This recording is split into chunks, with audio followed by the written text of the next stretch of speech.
सर्व लहान भक्तांना सप्रेम जय गुरु। आज आपल्यासोबत बेढोणा वाढोणा येथील एक लहान भक्त आहेत ज्यांनी प्रत्यक्ष श्री संत लहानोजी बाबांचं दर्शन घेतलं आहे। दाजी जय गुरु। जय गुरु। जय लहानोजी बाबा। जय गुरु। सर्वात आधी तुमचं नाव सांगा। माझं नाव दामोदर चंपतराव इमाने, मूळ गाव? मूळ गाव माझं बेढोणा। बरं, तुम्हाला श्री संत लहानोजी बाबाच्या दर्शनाचा ध्यास कसा लागला हे सांगा। ध्यास म्हणजे असा लागला की 1966 पासून हो मला माहिती जी होती लहानोजी महाराजांची हो की सुरुवातीला टाकरखेडला हो लहानोजी महाराज कडू पाटलाच्या घरी हो आहे अस्तित्वात। बरोबर। त्यावेळेस आम्हाला एक त्यांची जिज्ञास वाटली हो म्हणून आम्ही पैदल गेलो आळवीवरून। बरं। आणि पहिले दर्शन माझं कडू पाटलाच्या घरी। तर तुमच्या बाबतीत काही असे अनुभव प्रसंग घडले काय? हो, सांगा ना।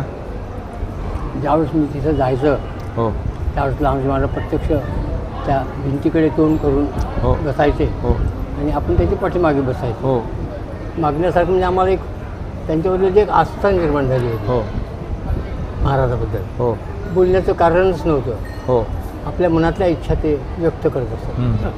काही सांगण्याचं काही कारणच नाही पडेल। नाही नाही, मग तुमच्या कोणत्या इच्छा व्यक्त पूर्ण झाल्या? माझ्या इच्छा एकच आहे की मला त्यांनी जो आशीर्वाद दिला त्यावेळेस हो महाराजांचा मला जो हो. आशीर्वाद मिळाला हो. तो माझ्या पाठीशी अजूनही आहे। अच्छा अच्छा, म्हणजे तुम्ही मनात कोणता भाव धरून गेले होते?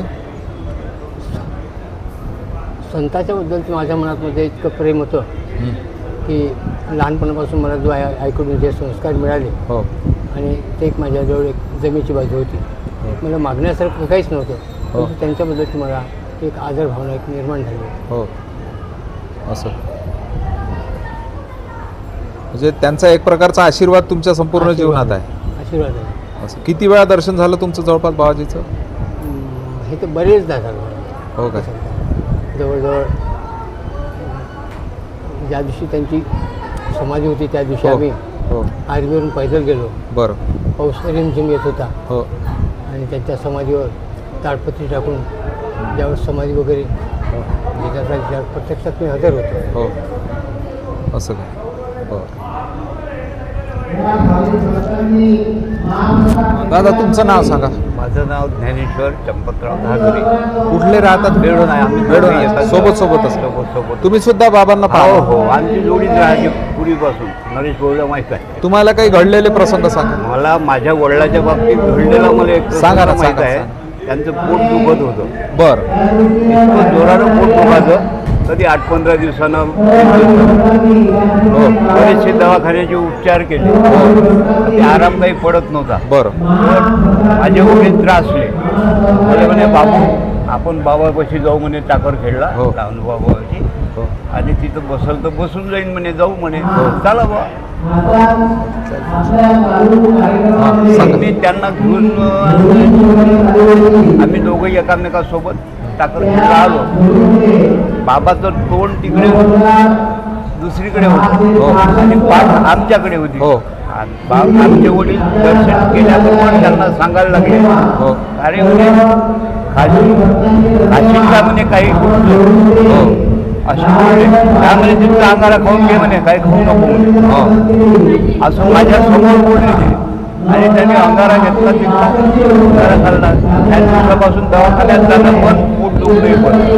हो काय? तेव्हापासून आम्ही आहे दोघे वडील आणि मी नेहमी मग बाबाच्या तिथं दर्शनाला जायचं। हो हे मी माझा प्रत्यक्ष पाहिलेला अनुभव। बरोबर आहे, म्हणजे तुमच्या वडिलाचं पोट दुखणं बंदच झालं? अजिबात बंद झालं, दवाखाना बंदच झाला। तुमचे वडील आहे का? नाही, वारले आता 76 मध्ये वारले ते। अच्छा, म्हणजे मग वडिलांसोबतच जायचे तुम्ही दर्शन? वडिलांसोबत जायचं, त्याच्यानंतर वडील गेल्यानंतर आमचं अजूनही जाणं चालूच आहे। चालूच आहे। असं असं अजूनही चालूच आहे। आता रक्षाबंधनला आम्ही दोघंही जाऊन आलो तिथे। असं असं त्यांच्या प्रत्येक कार्यक्रमाला आम्ही हजर हजर हजर राहा। राहा। तर जन्माचा तुम्ही दोघांनी जे काही श्री संत लहानोजी बाबांचे थोडक्यात का होईना प्रसंग सांगितले, तुमच्या वडिलांचा तर तुम्ही प्रत्यक्षात प्रसंग सांगितले, तर याकरता मी तुमचा फार फार आभारी आहोत। जय गुरु, जय लहानोजी बाबा। समर्थ लहानोजी महाराज की जय। श्री संत अच्युत महाराज की जय। सब संतन की जय।